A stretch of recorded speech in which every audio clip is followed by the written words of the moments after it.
My name is Frederick Douglass. I was born a slave in February of 1818 in Easton, Maryland.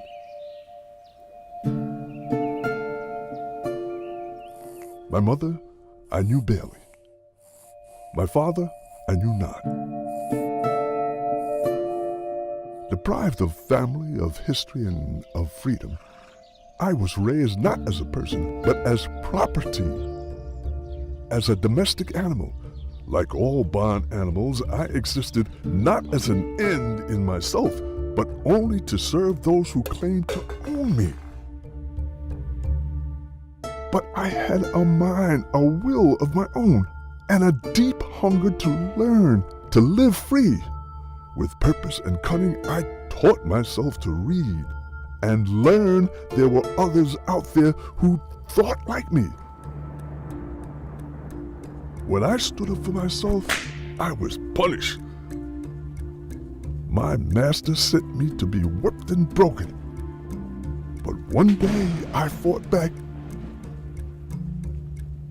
I learned that standing up for myself and for what was right can be all that is needed to cow a bully.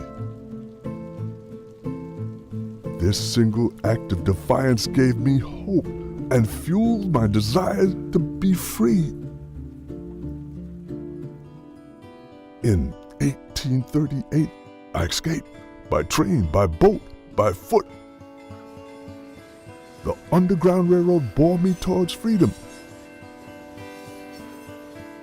I worked any job I could get, and for the first time, I could keep the fruit of my own labor. Just as I stood up for myself, I began speaking out for others. Not just the slaves denied the right to own their lives, but also for women denied the right to vote. I spoke, I wrote, I agitated. And when my abolitionist allies embraced Marxism, I condemned it as errant nonsense and as an insult to those in bondage, the slavery of all to all. I came to see the Constitution of the United States as a powerful weapon in the fight against slavery. My philosophy was that of self-made men.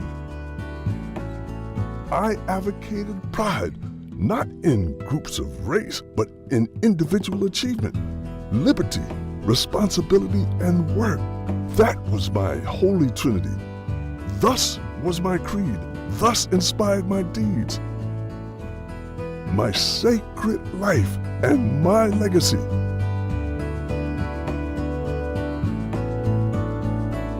What will be yours?